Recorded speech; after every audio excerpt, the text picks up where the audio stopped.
அகில இந்த ரீதியில் அமித்ஷாவுடைய ஒவ்வொரு செயல்பாடும் ஒவ்வொரு மாநிலத்திலையும் ரொம்ப எளிதாக நடந்துட்டு வரப்ப தமிழ்நாட்டில் மட்டும் நினச்சி நடக்க முடியல. அதுக்கு எடப்பாடி வந்து நான் சொல்கிறத கேளுங்கிற விதத்தில் வந்து ஆர்டர் போட்டு ஒவ்வொன்றா செஞ்சார். அது அண்ணாமலையை மாற்றினதாக இருக்கட்டும், அது கூட்டணி தொடர்பான பேச்சுவார்த்தையாக இருக்கட்டும், ஒவ்வொருத்தையும் சாணக்கியத்தை காட்டினார் எடப்பாடி. அப்படிங்கிறப்ப பார்த்தீங்கன்னா இதெல்லாம் வந்து அவருக்கு வந்து ஒரு தூசு போல அப்படி சொல்கிறாங்க. உங்கள் பார்வை இப்போ நான் ஒரு முக்கியமான அதிமுக தலைவர்கிட்ட பேசிட்டு இருந்தேன். ஒன்று 2ஆம் கட்ட தலைவர்களே முக்கியமானவர். என்கிட்ட என்னங்க பிரச்சனை உங்களுக்கு, ஏங்க இது மாதிரி பண்ணுறீங்கன்னு. ஐயா நாங்கள் என்னையா பண்ணுவோம்,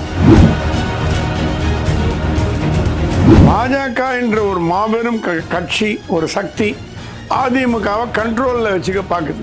கண்ட்ரோலில் ஏன் வச்சுக்க பார்க்குதுன்னா, அதிமுக முதுகில் சவாரி பண்ணாதான் ஒரு 20 எம்எல்ஏவாவது பாஜக கிடைக்கும். அப்போ மோடி நினச்சிருந்தார், அமித்ஷா நினச்சிருந்தாருன்னா ஒரே நாள் எடப்பாடி தூக்கிட்டு பாஜக ஒரு முதலமைச்சராக போட்டு கட்சியை கழிச்சு 2ஆ உடைச்சு பண்ணியிருக்கலாம். அவங்க அது எதுவுமே பண்ணல. தமிழ்நாட்டில் அந்த பருப்பு வேகாதுன்னு அவங்களுக்கு தெரியும். இப்போ ஒன்று வேணாங்க, இப்போ செங்கோட்டையின் வெளியில் வந்த மாதிரி நாளைக்கு தங்கமணி, விஜயபாஸ்கர், இன்னொரு 4 பேர் வெளியில் வர்றதுக்கு எவ்வளோ நேரம் ஆகும்? ஜெயிச்சு தனி செல்வாக்கு இருக்கிற செம்மலைலாம் இன்னைக்கு அதிமுக தான் இருக்காங்க. அதெல்லாம் வந்து செங்கோட்டையை பார்க்கணும்ல. தமிழ்நாடு முழுவதும் சுற்றுப்பயணம் போகிற எடப்பாடி, தென்காசியையும் ஆரம்பித்து தென்காசியை முடிக்கிற சசிகலா, 4 முறை வந்து நான் மாநாடு நடத்தணும்னு சொல்லி அதை வந்து ஒத்தி வைக்கிற ஓபிஎஸ், 2 சீட்டு வலுக்கட்டாயமே கொடுத்தும் வேண்டாம் வெறுப்பாக நிற்கிற தினகரன், இதில் யாருக்கு வந்து மக்கள் ஆதரவு உங்கள் பாருங்க? எத்த தின்னா பித்த தெளின்ற மாதிரி யாராவது நல்லது பண்ண மாட்டாங்களா, யாராவது நல்லது பண்ண மாட்டாங்களா அப்படின்ற ஒரு ஏக்கத்திலேயே இந்த 5 வருஷம் ஒரு கட்சிக்கு, அடுத்த 5 வருஷம் இன்னொரு கட்சிக்கு போடுவாங்க. அது தமிழ்நாட்டோட வழக்கம். அதை மாற்றினது எம்ஜிஆர் ஜெயலலிதா மட்டும்தான். கலைஞர் கூட 10 ஆண்டு காலம் ஆட்சி பண்ணல எனக்கு தெரிஞ்ச வரைக்கும்.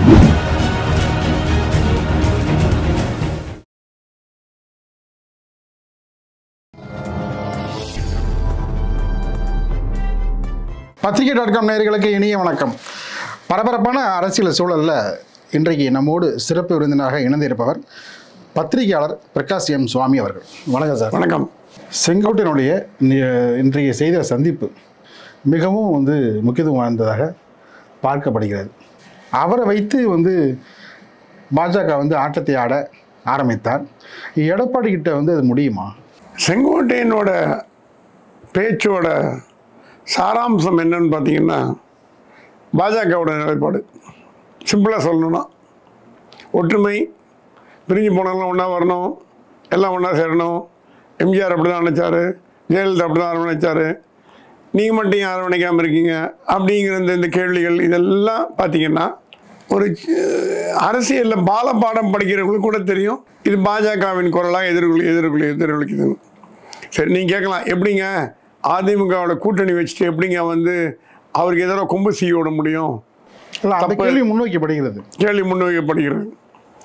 பாஜக என்ன சொல்லுது, ரொம்ப நாளாகவே தமிழ்நாட்டில் அதிமுக பாஜக கூட்டணி ஆட்சிக்கு வரணும்னா எதிர்கட்சிகள் எல்லாம் ஒன்றா இணைக்கணும், எதிரணிகள் ஒன்றாக சேரணும், திமுக எதிர்ப்பு வாக்குகள் மெஜாரிட்டியாவது அட்லீஸ்ட் எல்லாம் இல்லாட்டி கூட 80% 70% என்டிஏ கூட்டணிக்கு வரணும் அப்படின்னு சில ஆசைகள், அவங்களோட ஒரு எண்ணங்கள் ஓடிட்டுருக்கு. அந்த ஓட்டத்துக்கு தடையாக இருக்கிறது யாருன்னா முதல்ல எடப்பாடி. ஏன்னா ஓபிஎஸ், டிடிவி தினகரன், சசிகலா எல்லாம் சேர்க்க முடியாதுன்னு சொல்லிட்டார். அவர் திட்டவட்டமாக வந்து மறுத்து சொல்லிட்டார். ஏற்கனவே வந்து செங்கோட்டையன் தலைமையில் 6 அமைச்சரை போய் பார்க்குறப்ப, முன்னாள் அமைச்சர் பார்க்குறப்ப அவங்கள்ட்டையும் வந்து என்ன பேசிட்டாருன்னா, திட்டவட்டம் இது சம்மந்தம் பேசாதீங்க, எதுக்கு பேசுறீங்க, நான் தான் ஏற்கனவே பல முறை சொல்லிட்டேன்னா உங்கள்கிட்ட, மீண்டும் எதுக்கு பேசுறீங்கன்னு வந்து எடுத்து சொல்லியும் அது சம்பந்தமாக எந்த விதமான உணர்வுகளை உள்வாங்கி கொள்ளாமல் செங்கோட்டையன் தொடர்ந்து மாரி செயல்படுவது இது சரியா? செங்கோட்டையன் வந்து என்ன சொல்றாருன்னா, அதிமுக ஜெயலலிதா காலத்து அதிமுகவோ எம்ஜிஆர் காலத்து அதிமுகவோ இல்லை இப்பொழுது அப்படிங்கிறது அவருடைய அண்டர் கரண்ட் ஸ்டேட்மெண்ட். அந்த அதிமுக இல்லை. உங்கள் பார்வையில் எப்படி? அவங்க ஆளுமைகள் இல்லா அதிமுக. எம்ஜிஆர் ஜெயலலிதா போன்றவர் இருந்தாங்கன்னா அது ஒரு பெரிய ஆளுமை. இப்போ ஆளுமை இல்லாத ஒரு அதிமுக. எடப்பாடி என்னதான் மனசுலையோ இல்லை போஸ்டர்லேயோ வாழும் ஜெயலலிதா வாழும் எம்ஜிஆர்னு போட்டால் கூட அது உண்மையாக போகிறது இல்லை. அது தெரிஞ்ச விஷயந்தான். ஏன்னா அவர் ஒரு நெக்ஸ்ட் டோர் நெய்பர் மாதிரி ஒரு அரசியல்வாதி, ஒரு சந்தர்ப்பவசத்தால் பொதுச் செயலாளராக வந்துட்டார் அப்படின்னு எடுத்துக்கலாம். ஸ்டாலினாவது பரவாயில்ல, 50 வருஷம் பாலிடிக்ஸில் இருந்திருக்கார், அது வேறு விஷயம். இவர் வந்து திடீர்னு வந்து முதலமைச்சர் ஆகிட்டு வந்துட்டார். சரி, ஆளுமைனா எப்படி சார் சொல்கிறீங்க? அதை பார்த்தீங்கன்னா அரசியல் ஆளுமை அதையும் நிரூபிக்கிறாரு, ஆட்சியில் வந்து பல்வேறு விதமான ஆளுமையை அதையும் நிரூபித்து காட்டியவர் தான் எடப்பாடி. அப்படிங்கிறப்ப இப்போ நடக்கிற விஷயங்களுக்கு என்ன பண்ணுறாரு? இன்னொரு கட்சியினுடைய தலைமை யார் இருக்க வேண்டும், அதில் வந்து யார் இருந்தால் நல்லது கூட்டணிக்கு, அது உள்பட தீர்மானித்து அமித்ஷா வந்து இங்கே காத்து கிடந்து அதுக்கப்புறம் தான் ஓகே ஆனதுக்கப்புறம் தான் வராரு. இதெல்லாம் தானே சார் ஆளுமை, அதையும் நம்ம பார்க்கணும்ல. நான் ஆளுமை இல்லைன்னு சொல்ல வரல, நல்லா புரிஞ்சுக்கோங்க. எம்ஜிஆர் ஜெயலலிதா அளவுக்கு ஆளுமை இல்லைன்னு சொன்ன, அப்படி ஆளுமை இல்லைன்னா தூரம் கும்பல் வந்திருக்காது. சரி, பாஜக அதிமுகவை கட்டுப்படுத்துறதுனால கட்டுப்படுத்துறது, அது உங்களுக்கு விருப்பமோ இல்லையோ உண்மையோ பொய்யோ அதுதான் நடக்குது. பாஜக என்ற ஒரு மாபெரும் கட்சி, ஒரு சக்தி அதிமுகவை கண்ட்ரோலில் வச்சுக்க பார்க்குது. கண்ட்ரோலில் ஏன் வச்சுக்க பார்க்குதுன்னா, அதிமுக முதுகில் சவாரி பண்ணாதான் ஒரு 20 எம்எல்ஏவாவது பாஜக கிடைக்கும். அவங்க என்னன்னா இப்போ 4 எம்எல்ஏ இருக்குது, அது 4 வந்து ரெட்டை இலக்கமாக மாறணும், 11ஆக மாறணும், 10ஆக மாறணும், 20ஆக மாறணுங்கிறது அவங்க எண்ணம். அதுக்கு வேறு வழி சுற்றி சுற்றி பார்த்தாங்க. தமிழ்நாட்டில் அதிமுக விட்டால் வேறு வழி இருக்க மாதிரி அவங்களுக்கு தெரியல. அவங்க கால் பதிச்சு எடுத்த உடனே நாளைக்கு முதலமைச்சராக பாஜக சார்ந்தவங்க வருவாங்க 26ல எதிர்பார்க்கறது முட்டாள்தனம். அது நடக்காது. ஒன்று ஸ்டாலின் வருவார், இல்லை எடப்பாடி வருவார், அவ்வளோதான். ரெண்டில் ஒன்று தான் நடக்க போகுது. மூன்றாவது ஒன்று வரணுங்கிறது இன்னும் ஒரு கொஞ்சம் காலங்கள் ஆகலாம், நமக்கு தெரியாது. ஸோ எடப்பாடியை முதலமைச்சர் ஆக்கிட்டு நமக்கு ஒரு 20, 10, 15 எம்எல்ஏ வந்துட்டு நம்ம டிஎம்கே வீட்டுக்கு அனுப்பிச்சிட்டு நம்ம சொல்கிறபடி கேட்குற எடப்பாடி முதலமைச்சராக வந்தாலே போதும் அப்படின்ற முடிவுக்கு பாஜக வந்துருச்சு. இப்போ எப்படி அங்கே மகாராஷ்டிராவில் சிவசேனா உடைச்சி ஏக்நாத் சிங் கொண்டு வந்தாங்களோ, அந்த மாதிரி இங்கே உடைக்காட்டி கூட இங்கே ஷிண்டே மாதிரி நம்ம சொல்கிற பேச்சு கேட்குற ஒருத்தர் முதலமைச்சராக. இப்போ நீங்கள் ஒன்று பார்க்கணும், ஜெயலலிதா மறைந்த பிறகு 4 ஆண்டு காலம் முதலமைச்சராக இருந்தவர் எடப்பாடி.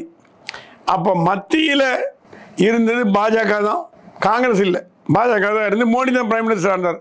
அப்போ மோடி நினச்சிருந்தார், அமித்ஷா நினச்சிருந்தார்னா ஒரே நாளில் எடப்பாடி தூக்கிட்டு பாஜக ஒரு முதலமைச்சராக போட்டு கட்சியை கழிச்சு 2ஆக உடைச்சி பண்ணியிருக்கலாம். அவங்க அது எதுவுமே பண்ணல. தமிழ்நாட்டில் அந்த பருப்பு வேகாதுன்னு அவங்களுக்கு தெரியும். தமிழ்நாட்டில் அந்த மாதிரி பண்ணாங்கன்னா பாஜக இல்லாமே போய்டும் தெரியும் அவங்களுக்கு. அதனால தான் ரொம்ப விட்டாங்க, ரொம்ப வச்சுக்கல. 4 வருஷம் அவர் முதலமைச்சராக இருந்து அப்புறம், ஏன்னா 10 ஆண்டு காலம் 15 ஆண்டு காலம் தொடர்ந்து ஒரு கட்சி ஆட்சியில் இருக்கணும்னு எதிர்பார்க்கறது முடியாத காரியம். அதனால தான் டிஎம்கே வந்தது. ஸோ இப்போது செங்கோட்டையன் பற்றி கேட்போம். செங்கோட்டையன் என்ன சொல்கிறாரு? அதிமுக ஸ்ட்ராங்காக இருக்கணும்னா எல்லாரையும் உள்ளே கொண்டாந்து சேர்த்துக்கங்க. இந்த குரல் யாரோட குரல்? அமித்ஷாவோட குரல். அமித்ஷா இத்தனை நாளாக சொல்லிட்டு இருக்க குரல், 5 வருஷமாக கத்திட்டு இருக்க குரல். ஸோ அமித்ஷா என்ன பண்ணி பார்த்தாரு? இல்லை சார், அமித்ஷா குரலாக இருந்தால் அவர் வந்து என்ன சொல்கிறாருன்னா, கடந்த சில நாட்களுக்கு முன்பு கூட்டணி சமயம் பேச வர்றப்ப அதிமுக உள்கட்சி விவகாரத்தில் பாஜக தலையிடாதுன்னு திட்டவட்டம் சொல்லிட்டாரு. அப்படிங்கிறப்ப எப்படி அமித்ஷாவுடைய சொல்ல வரீங்க? தலையிடாது, அஃபிஷியலாக தலையிடாது.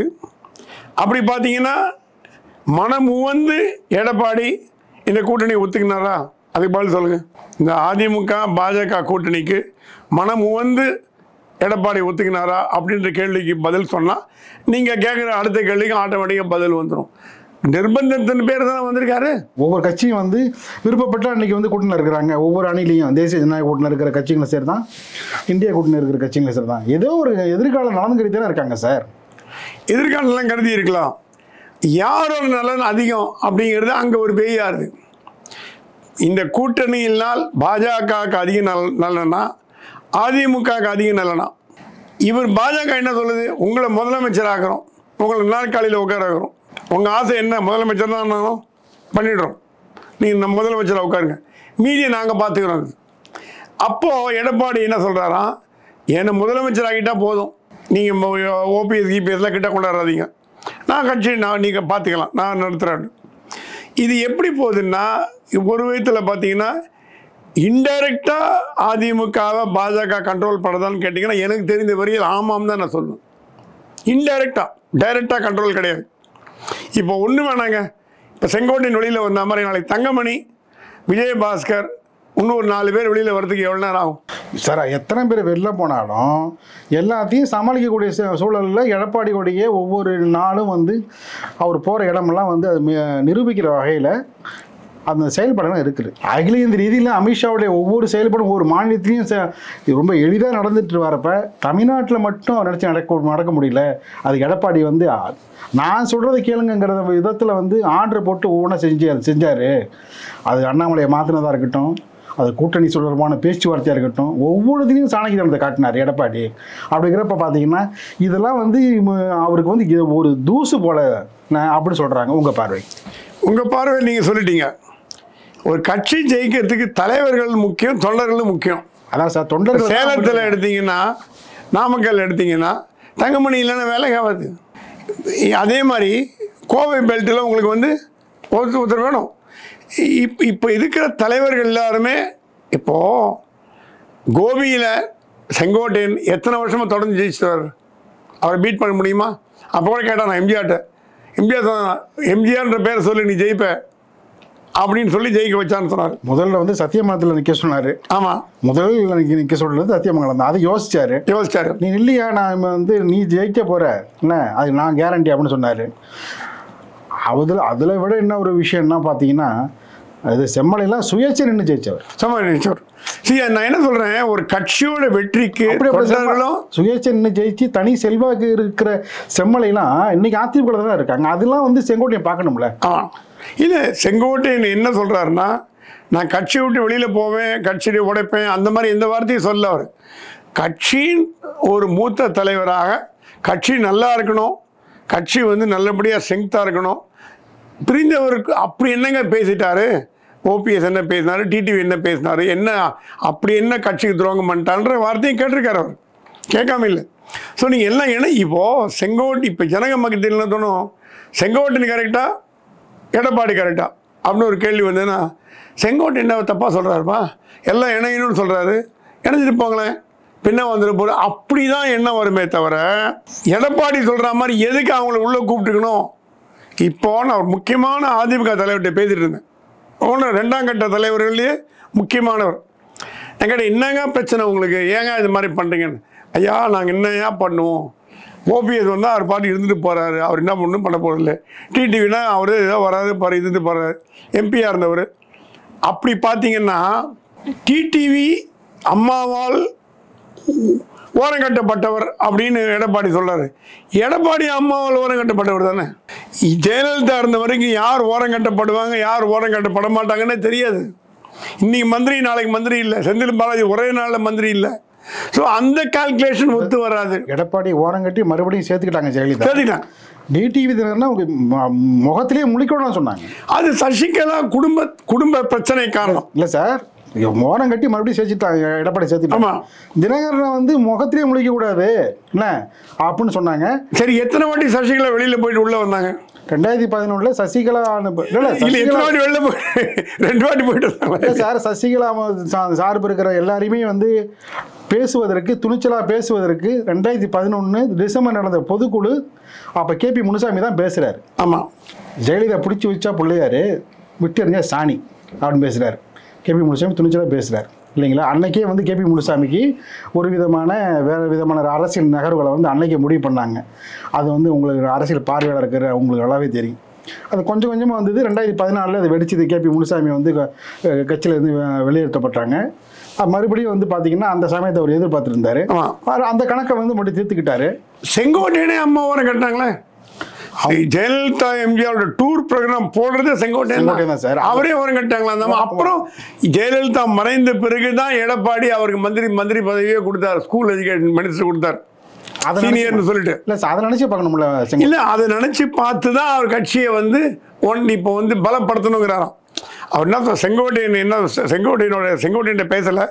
அவருக்கு மிகவும் நெருக்கமான ஒரு தலைவர்கிட்ட பேசும்போது சொன்னாங்க, செங்கோட்டையனோட கொள்கையை அடுத்த மந்திரியாக வரணும், எம்எல்ஏ வரணும்லாம் கூட எனக்கு கவலை இல்லை. எம்ஜிஆர் ஆட்சி மறுபடியும் வரணும், ஜெயலலிதா ஆட்சி மறுபடியும் வரணும்.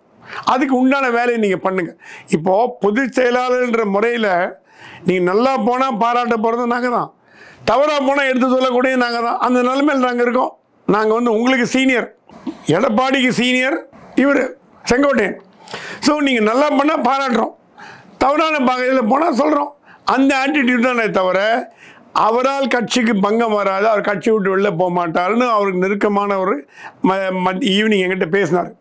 ஸோ இது என்னன்னா இப்போ என்ன நடக்குதுன்னா, எடப்பாடியை எப்படி வழிக்கு கொண்டு வரலாம் அப்படிங்கிறதுக்கு ஒரு 4 முனையில் வந்து ட்ரை பண்ணுது பிஜேபி. அது ட்ரை பண்ணுது, அமித்ஷா விட்டு சொல்ல வைக்குது, ஜிகே வாசனை விட்டு சொல்ல வைக்குது. ஜிகே வாசன் 4 வாட்டி சொல்லிட்டாராம் எடப்பாடிட்ட, என்டிஏ கொஞ்சம் பலப்படுத்துங்க, நீங்கள் உள்ளே சேர்த்துக்காங்க. ஏன்னா பாஜக சொன்னால் மட்டும் போராது, கூட்டணி கட்சியிலேருந்து 2 பேர் சொல்லணும் அப்படின்னு ஜிகே வாசனை பயன்படுத்தினார். ஜிகே வாசன் சொன்ன போதும் அவர் இன்னும் பதில் பேசாமல் விட்டுட்டாராம். ஸோ அடுத்தது அமித்ஷா, அவரும் கூப்பிட்டு சொல்லிட்டாரு, அதுவும் வேலைக்காகல. 4வது கையில் எடுத்துருக்க ஆயுதம் தான் செங்கோட்டையன். செங்கோட்டையனை விட்டு சொல்ல வச்சு பார்த்தாங்க, கேட்கல. இப்போ கொஞ்சம் ரிபெல் பண்ண மாதிரி பண்ணி பார்க்கலாம். இது எல்லாமே எடப்பாடியோட அடுத்த நகர்வு எப்படி இருக்கும் அப்படிங்கிறத பொறுத்தே என்ன நடக்கும்னு நம்ம பார்க்கணும். இப்போ இந்த பக்கம் செங்கோட்டையன் சொல்லிட்டு போயிட்டார், முடிஞ்சு போச்சு, வேலை ஓவர். எடப்பாடி இதை கடந்து போவாரா, பதில் கொடுப்பாரா, கட்சி விட்டு நீக்குவாரா, இல்லை ஒத்துப்பாரா அப்படின்னு நம்ம வெயிட் பண்ணி பார்க்கணும் அடுத்த நகர்வுக்கு. சார் அவர் சொல்கிறது ரீசன் நீங்கள் சொல்லியிருக்காரு செங்கோட்டையன், தென் மாவட்டங்கள்லாம் ஆதரவே இல்லை அப்படின்னா சார் அவர் திருப்பத்தூர்லேருந்து சிவகங்கையிலேருந்து மதுரையில் போட்ட கூட்டம் எடப்பாடிக்கு, அதெல்லாம் வந்து பார்த்துட்டு தானே சார் பேசணும் அவர். இந்த கூட்டங்கள்லாம் கூட்டுப்பட்ட கூட்டங்கள்னு ஒரு தலைவர் சொன்னார்.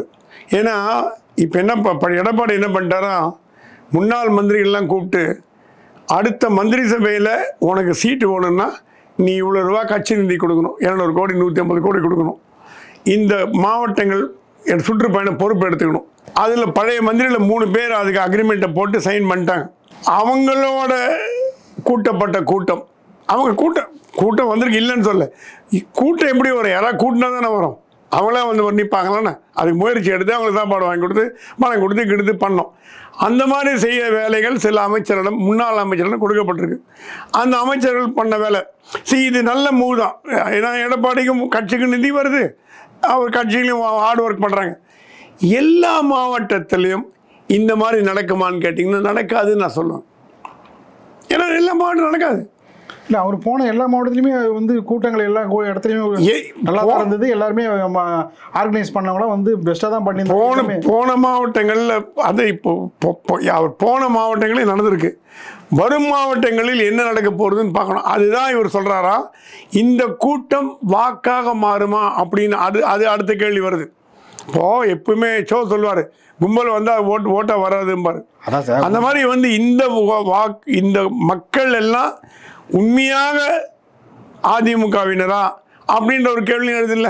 தமிழ்நாடு முழுவதும் சுற்றுப்பயணம் போகிற எடப்பாடி, தென்காசியையும் ஆரம்பித்து தென்காசியை முடிக்கிற சசிகலா, 4 முறை வந்து நான் மாநாடு நடத்தணும்னு சொல்லி அதை வந்து ஒத்தி வைக்கிற ஓபிஎஸ், 2 சீட்டு வலுக்கட்டாயமாக கொடுத்தும் வேண்டா வெறுப்பாக நிற்கிற தினகரன், இதில் யாருக்கு வந்து மக்கள் ஆதரவு உங்கள் பார்வையில்?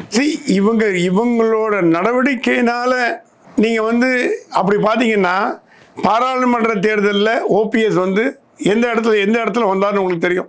அத்தனைக்கும் சிம்பல் கிடையாது, ரெட்டையில கிடையாது, எந்த விதமான அதிமுகவோட சப்போர்ட்டும் கிடையாது. பாஜகவோட ப்ளஸ் அவரோட கம்யூனிட்டி வாக்குகள் ரெண்டும் ராம்நாட்டில் அவரை வந்து வெற்றிக்கு கிட்ட வந்தது. இப்போ நவாஸ் தோற்று போயிட்டார், இல்லைன்னு சொல்ல. ஆகட்டும், இது வந்து தேர்தலில் வெற்றி தோல்விங்கிறது வந்து ஸ்ட்ராட்டஜி தான். இப்போ சசிகலாக்குன்னு சில பேர் 10 பேர் நிற்கிறாங்க ஒரு ரூமில் வச்சுங்க. 5 பேர் சசிகலா பிடிக்காது, 5 பேர் சசிகலா பிடிக்கும், 6 பேர் பிடிக்காது, 4 பேர் பிடிக்கும். இந்த மாதிரி ஒரு கணக்கு. ஸோ இது எல்லாமே எப்படின்னா, சட்டசபை தேர்தல் எப்படின்னா 1000 வாக்கு 2000 வாக்கு வித்தியாசத்தில் கூட வெற்றியை பண்ண முடியும். அப்பா ஒரு வாக்கில் தோற்று போனார், உங்களுக்கு தெரியும். பாராளுமன்ற தேர்தலில் லட்சக்கணக்கில் தான் போகும் எப்பவுமே வெற்றி தோல்வி கண்டு குறைவான வாக்கு 100 வாக்கு 50 வாக்கு 1000 வாக்கு 2000 வாக்கு. சார் எதிரும் புதிருமா இருந்த சுதந்திர கட்சியை இணைத்து அண்ணா வெற்றி பெற்றார். வெற்றி பெற்றார். ராஜாஜி வந்து சொன்னார் ஓட்டு போடுங்க திமுகன்னு. 1967 வந்தது காரணம் ராஜாஜி தானே. ஸோ நான் என்ன சொல்ல வரேன்னா, இவங்களோட கால்குலேஷன் என்னென்னா, டிடிவி தினகரனால் ஓபிஎஸ்ஸால் சசிகலாவால் மறுபடியும் அதிமுக தோல்வியை தவழக்கூடாது. 10 தேர்தலில் தோற்று போச்சு, திருப்பி 11வது தேர்தலில் தோற்று போச்சுன்னா அதிமுக கலகலத்து போயிடும். திமுக ரொம்ப ஸ்ட்ராங் ஆகிடும், அது வேறு விஷயம், அது ஒன்றும் பண்ண முடியாது. அதிமுக கலகலத்து போயிடும், கட்சி உடஞ்சிடும். அதை தடுக்கிறதுக்கு தான் அது. இப்போது சில பேர் கூட கேட்கலாம், ஏங்க அதிமுக உடஞ்சா பாஜக நல்லதுதானுங்களே, 2000 வந்து உட்காந்தா போச்சு, பாஜக 2வது வந்து திமுகவுக்கு டைரெக்டாக போட்டி வரும். அது அண்ணாமலை இருந்திருந்தாருன்னா அந்த டெக்னிக் ஃபாலோ பண்ணியிருக்கலாம். அது பண்ணக்கூடிய லெவலில் அண்ணாமலை இருந்தார். அதனால தான் எந்த திராவிட கட்சியோடும் கூட்டணி வேணாம் முதல்லேருந்து அவர் கத்தினது காரணமே, என்னால் 2வது கொண்டாட முடியும் கட்சியை, எனக்கு அந்த ஸ்ட்ரென்த் இருக்குது. தாமரை மலர்ந்தே தீரும் மலர்ந்தே தீரும் மலர்ந்தே தீரும் கத்தும் போது 2% 3% இருந்தது. அதில் 18% என்டிஏ கொண்டு வந்தார், 15% பிஜேபி. அது இப்போ இன்னும் வளர்ந்துருக்கு. இப்போ அண்ணாமலை எடுத்ததுனால கொஞ்சம் குறைஞ்சிருக்கலாம், ஒரு 20 வரைக்கும் வந்திருக்கு. இப்போ அண்ணாமலை இருந்ததுனால 20-25 கூட வந்திருக்கலாம், நமக்கு தெரியாது, கால்குலேஷன் தான். ஸோ இந்த எலெக்ஷன் சட்டசபை தேர்தல் என்றுமே எண்ணிக்கையை பொறுத்து தான். அது வந்து கொள்கையை பொறுத்தோ, இந்தி எதிர்ப்பு, நீட் எதிர்ப்பு இதெல்லாம் சொல்லா கூட நம்பர் பொறுத்து தான். 60% 55% மேலே போலிங் நடக்காது. நம்ம ஊரில் 80% 70% போலிங்லாம் கிடையாது. எல்லாம் பாதி நாள் லீவ் போட்டு உட்காந்து ஹால் நேரம் உட்காந்துருப்பாங்க. 50லேருந்து 60% வந்து அதிகம். ஆனால் அதில் யார் அதிகமாக ஓட்டு வாங்கினாலும் அவங்க தான் ஜெயிப்பாங்க. ஸோ இதனால் காமராஜரை தோற்கடித்த நம்ம தமிழ்நாடு. ஸோ தலைவர்களை பார்த்து ஓட்டு போடுறதெல்லாம் அப்படி பார்த்து அண்ணாமலை கோயம்புத்தூரில் ஜெயிச்சிருக்கணுமே. பாராளுமன்ற தேர்தலில் அண்ணாமலைக்கு இல்லாத பப்ளிசிட்டியா, அண்ணாமலைக்கு இல்லாத பாப்புலாரிட்டியா, 2வது தான் வர முடிஞ்சது. ஸோ இதனால் சட்டசபை தேர்தல் என்பது எண்ணிக்கையை பொறுத்து தான் தவிர கொள்கையை பொறுத்து இல்லைங்கிறது என்னோட கருத்து. செங்கோட்டையன் இன்னைக்கு பேட்டி கொடுக்குறாரு. அதே போல் தினகரனை வந்து வேறு விதமான காரணங்களை சொல்லி என்டிஏலேருந்து வெளில வந்துட்டார். ஒவ்வொருத்தரும் சொல்கிற விஷயங்கள் ஆன்டி இன்கம்பன்சி இன்றைக்கி வந்து இருக்குது. மக்கள் மத்தியில் மக்கள் பேசுகிற விஷயங்கள் வெளிப்படையாக வந்து பேச ஆரம்பிச்சிட்டாங்க. இந்த ஆட்சியையும் கடந்த ஆட்சியும் ஒப்பிட்டு, கடந்த ஆட்சி இருந்தால் பரவாயில்ல, எடப்பாடி ஆட்சி பரவாயில்லன்னு பல இடங்களில் பேசுகிற விஷயங்கள் அது உங்களை பத்திரிகையாளர் இருக்கீங்க நல்லா தெரியும். அதாவது எடப்பாடியை வந்து வேறு விதமாக எதிர்க்கிறவங்க எடப்பாடி ஆட்சி பரவாயில்லன்னு பேசுகிற மக்களோட மனசில் அதை எப்படி மாற்ற முடியும் உங்களால்? இல்லைங்க, நீங்கள் திமுகவை வந்து குறைச்சி மதிப்போட முடியாதுங்க. கூட்டணி வந்து ஸ்ட்ராங்காக தான் இருக்குது. கூட்டணி ஸ்ட்ராங்கு சார். இது வரைக்கும் திமுக கூட்டணிக்கு பங்கம் வந்து எனக்கு தெரியல. காங்கிரஸும் கூட இருக்குது, விசிகா இருக்குது, எம்டிஎம்கே, கம்யூனிஸ்ட் இருக்குது, எல்லாம் இருக்குது. இது வரைக்கும் இந்த நாள் வரைக்கும் கூட்டணியை வந்து பலமாக வச்சிருக்கு. ஸ்டாலினோட திறமையை பொறுத்து ஸ்டாலின் திறமையை வச்சுட்டாரு. ஆனால் இதை விட கூட்டணி வந்து 2001 ஆட்சியில் கலைஞருக்கு வந்து அவ்வளோ விதமான பாசிட்டிவான மெத்தடில் அதிகமான கூட்டணி வச்சுருந்தார். 2001 தேர்தலில் தோத்துட்டார். ஆமாம், மக்கள் நல கூட்டணி இல்லை சார், 2001 ஜெயலலிதா பண்ணி வந்து கூட்டணி வந்து ரொம்ப ஸ்ட்ராங்காக தான் வச்சிருந்தார். ரொம்ப ஸ்ட்ராங்காக வச்சு நம்ம தான் ஜெயிக்க போகிறோம்னு நம்பிட்டு இருந்தார். என்ன நம்பிட்டு இருந்தாருன்னா அதாவது அதே கலைஞர் மைனாரிட்டி கவர்மெண்ட் தானே கொடுத்தாரு. அப்புறமா நம்ம அவ்வளவு வந்து நல்ல திட்டங்களை செஞ்சுருக்கோம், நம்மளை தோற்கடிக்க மாட்டாங்க மக்கள். ஏன்னா அவருக்கே அந்த தோல்வி. என்னை பொறுத்த வரைக்கும் தமிழ்நாட்டில் 2 பேர் எம்ஜிஆர் ஜெயலலிதா தவிர 10 ஆண்டு காலம் ஆட்சியை கொடுத்தவர்கள் யாருமே கிடையாது. மாற்றி தான் போடுவாங்க. நம்ம தமிழ்நாடோட சைக்காலஜி, இந்த வாட்டி இவனுக்கு கொடுத்தியா, அடுத்த வாட்டி அவனுக்கு கொடு, அடுத்த வாட்டி இவனுக்கு கொடுத்தியா, அவனுக்கு மாற்றி போடு. ஏன்னா அவங்க ஜனங்களுக்கு எத்த தின்னா பித்த தெளின்ற மாதிரி யாராவது நல்லது பண்ண மாட்டாங்களா அப்படின்ற ஒரு ஏக்கத்திலேயே இந்த 5 வருஷம் ஒரு கட்சிக்கு, அடுத்த 5 வருஷம் இன்னொரு கட்சிக்கு போடுவாங்க. அது தமிழ்நாட்டோட வழக்கம். அதை மாற்றினது எம்ஜிஆர் ஜெயலலிதா மட்டும்தான். கலைஞர் கூட 10 ஆண்டு காலம் ஆட்சி பண்ணல எனக்கு தெரிஞ்ச வரைக்கும். ஸோ இந்த எண்ணிக்கையில் பேசியதில் பார்த்தீங்கன்னா இன்றைக்கி ஆன்டி இன்கம்பன்சி நீங்கள் சொல்கிற மாதிரி திமுக மேலே அதிருப்தி இருக்குது. இப்போ போராட்டங்கள்லாம் நிறைய ஆசிரியர் போராட்டங்கள், அரசு ஊழியர்கள் போராட்டங்கள், தூய்மை பணியாளர்கள் போராட்டங்கள், அப்புறம் வந்து அதே மாதிரி நிறைய போராட்டம்லாம் இருக்குது. அது கம்யூனிஸ்ட்டு பெருசாக ஒன்றும் கண்டுக்கல. வழக்கமாக அவங்க தான் எல்லாம் பண்ணுவாங்க, அவங்களும் ஒன்றும் கண்டுக்கல. ஸோ இந்த போராட்டங்கள் எல்லாமே தேர்தலில் எதிரொலிக்குமா இல்லை காசு மட்டுமே விளையாடுமா அதுவும் நமக்கு தெரியாது. ஏன்னா எல்லா தேர்தல்லையும் நான் ஒரு கட்சியை குறை கூற விரும்பலை. காசு தான் பேசுது, காசே தான் கடவுளலாம், காசு தான் முக்கியம். ஜனநாயகத்தை ஆபத்தான ஜனநாயகம் ஆமாம், ஆபத்து தான். நம்ம என்கரேஜ் பண்ணுறோம். காசை வாங்கிக்கின்னு எந்த கட்சி பணம் கொடுக்குதோ அதுக்கு ஓட்டு போட்டு போயிட்டே இருக்கான். ஒரு குவார்டர் வந்தால் போதும். அவனுக்கு வந்து நான் அதான் எப்பவுமே சொல்லுவேன், மேல்தட்டு மக்கள் தேர்தலில் ஓட்டே போட மாட்டாங்க. யார் வந்தால் வரட்டும், நமக்கு என்னப்பா, யார் வந்தால் வந்துட்டு போகிறான். Into letters to the editor எழுதுவாங்க. I regret inform you that no water supply in my house, அதெல்லாம் லெட்டர்லாம் போடுவாங்க, லெட்டர்ஸ் எடிட்டர் போடுவாங்க. ஆனால் யார் எம்எல்ஏ வரணும், யார் எம்பியாக வரணும்னு எட்டி பார்ப்பாங்க. 5 மணிக்கு போய் சாயங்காலம் அதுக்குள்ளே நான் ஓட்டு போட்டு போயிருப்போம். அவங்க மேல்தட்டு மக்கள்லாம் வந்து தேர்தலில் இன்ட்ரெஸ்டே காட்டாதவங்க, பேசுறது மட்டும் நல்லா ஜம்முன்னு வாய் கீழே பேசுவாங்க. தேர்தல் அன்னைக்கு காணாமல் போடுவாங்க. நான் சொல்லுவேன், காணாமல் போயிடுவாங்க. கீழ்த்தட்டு மக்கள்லாம் எல்லாருமே சொல்ல, சில பேர் வந்து சரி ஏதோ பணம் கொடுக்குறான், அவனுக்கு போட்டால் என்ன, இப்போ எல்லாம் ஒன்று தான், என்ன நமக்கு என்ன வந்தது, பணத்தை வாங்கின்னு ஓட்டு போடுறாங்க. அவங்களோட வாக்கு தான் வெற்றி தோல்வியை முடிவு பண்ணுறது. இது இல்லாமல் நடுத்தர மக்கள், மிடில் கிளாஸ்னு ஒன்று இருக்குது, அவங்க தான் கொஞ்சம் யோசிக்கிறது. ஆனால் அவங்களோட வாக்கு மைனாரிட்டி வாக்கு. ஏன்னா அவங்களுக்கு அப்பர் கிளாஸ் ஓட்டு போடுறது இல்லையே. அப்பர் கிளாஸ் என்றைக்குமே ஓட்டு போட்டதான் எனக்கு தெரியல. அன்றைக்கி அவங்க ஜாலியாக சினிமா பார்த்துட்டு டிவி பார்த்துட்டு உட்காந்துருப்பாங்க. அவங்களுக்கு நாட்டை பற்றியும் கவலை இல்லை, தேர்தலை பற்றியும் கவலை, எதை பற்றியும் கவலை, புகார் மட்டும் சொல்லுவாங்க. அது சரியில்லைப்பா, ரோடு லைட் எரியல, எம்எல்ஏ கூப்பிடு, யார் கவுன்சிலர் கூப்பிடு, அதை கூப்பிடு. இவன் ஓட்டு போட்டிருக்க மாட்டான், ஆனால் புகார் மட்டும் சொல்லுவோம், லெட்டர்ஸ் எழுதுவோம். இந்த மாதிரி ஒரு கேட்டகரியான மக்கள் தமிழ்நாட்டில் இருக்கும் பொழுது எப்படி நீங்கள் வந்து நல்ல நிலையான ஆட்சி, நேர்மையான ஆட்சி, பணம் கொடுக்காத ஒரு அரசியல் கட்சியை எங்கே போய் தேட முடியும் உங்களால்? இன்றைக்கி செங்கோட்டையனுடைய பேட்டிக்கு பிறகு நயனா நாகேந்திரனோட பேச்சியாக இருக்கட்டும், அதே போல் பார்த்தீங்கன்னா அண்ணாமலையுடைய பேட்டியாக இருக்கட்டும், இதுக்கு பின்னணியில் யார் சார் இருக்கா? அண்ணாமலையா, இல்லை நயனா நாகேந்திரனை தூண்டி விடுற வேறு விதமான சக்தியா, இல்லை இதுக்கு அப்பாற்பட்டு இவர்களையெல்லாம் வந்து நம்ம கட்டுப்பாட்டில் கொண்டு வர முடியும் என்ற ஒரு வித நம்பிக்கை இருக்கிற வேறு விதமான சக்திகளா? செங்கோட்டையனுக்கு பின்னாடி பாஜக இருக்குது. அது தமிழக பாஜகவா மத்திய பாஜகவான்னு கேட்டிங்கன்னா தமிழக பாஜகவுக்கு அந்த அளவுக்கு பவர் கிடையாது. இண்டிபெண்ட்டாக பண்ணுறதுக்கு அண்ணாமலை இருந்தாருன்னா அண்ணாமலைக்கு முன்பு அண்ணாமலைக்கு பின்பு அப்படின்னு ஒரு கிபி மாதிரி போட்டுக்கலாம்.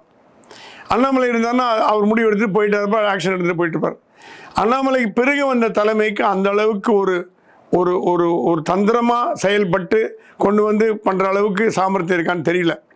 ரெண்டாவது, மத்திய பாஜக ஒன்று ஞாபகம் இருக்குது, டெல்லிக்கு போய் மீட் பண்ணிட்டு வந்தார் செங்கோட்டையன். ஞாபகம் இருக்கா அவங்களுக்கு? டெல்லிக்கு போயிட்டு வந்தார். இன்னைக்கு கூட கேட்டாங்க, டெல்லிக்கு போனால் என்ன தப்பு, எல்லா தலைவரும் போலையான்னு கேட்டார். சார் அந்த கேள்வி பத்திரிகையாளன்னு கேட்டிருக்கேன்னா பத்திரிகையாளனுக்கு தெரியும் டெல்லி இது பின்னாடி இருக்குதுன்னு எல்லாருக்கும் தெரியும். நமக்கெல்லாம் உங்களுக்கு எனக்கு தெரியும், தெரியாமல் இல்லை. டெல்லியின் ஆலோசனையின் பேரில் தான் செங்கோட்டையன் இது மாதிரி செயல்படுறான்னு கேட்டீங்கன்னா என்னை பொறுத்த வரைக்கும் அப்படி தான் நான் நினைக்கிறேன். ஐ மே பி ராங். என்னோட கருத்து, டெல்லி கூப்பிட்டு கொஞ்சம் உசு பேத்து விடுங்க, என்ன பண்ணுறாரு பார்க்கலாம் அவர். ஏன்னா டைரெக்டாக சொல்லி பார்த்துட்டாங்க எடப்பாடிக்கிட்ட, ஒன்றும் வேலை நடக்கலை. சாமதானம் பேத தண்டனை எல்லாம் பண்ணி பார்த்தாச்சு.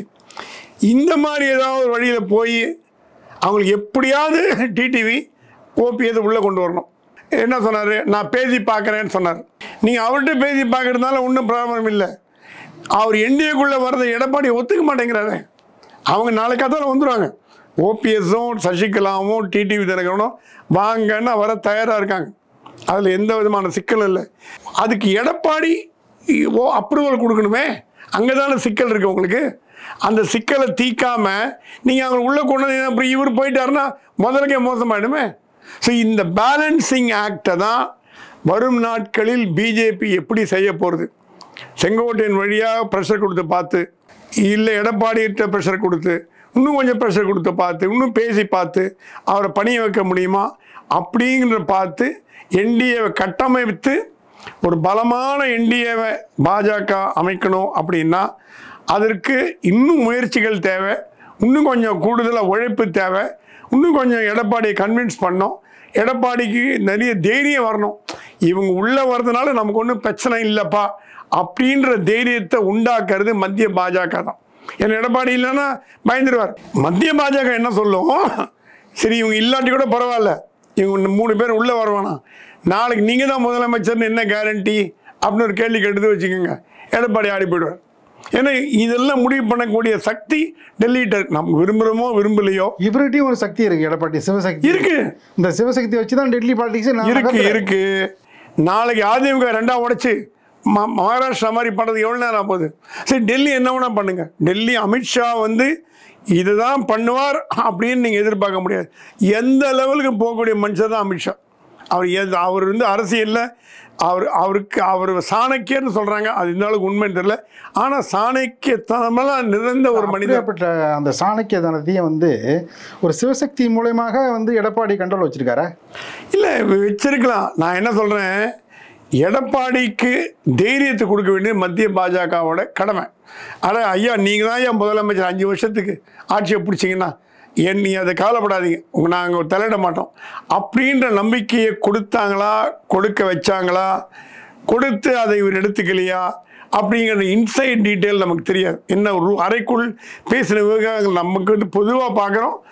நம்ம சோர்ஸ்கிட்டேருந்து பேசுகிற செய்திகளை தவிர 2 பேரும் பேசும்போது என்ன பேசுனாங்கன்ற விஷயம் நமக்கு தெரிய வாய்ப்பில்லை. ஆக மொத்தம் பார்த்தீங்கன்னா செங்கோட்டையின் பின்னாடி மத்திய பாஜக இருக்கிறது உறுதி. அது வந்து நயினாரோட பேட்டிலையும் அண்ணாமலை பேட்டிலையும் தெரிஞ்சு போச்சு ஓப்பனாக. The cat is out of the bag. இது எப்படி ரியாக்ட் பண்ண போகிறார் எடப்பாடிங்கிறத பொறுத்து அடுத்த நகர்வை பற்றி நம்ம பார்க்கணும். நிகழ்ச்சி பங்கேற்று பல்வேறு கருத்துக்களை தெரிவித்தமைக்கு இதையும் கணிந்து நன்றி. நன்றி.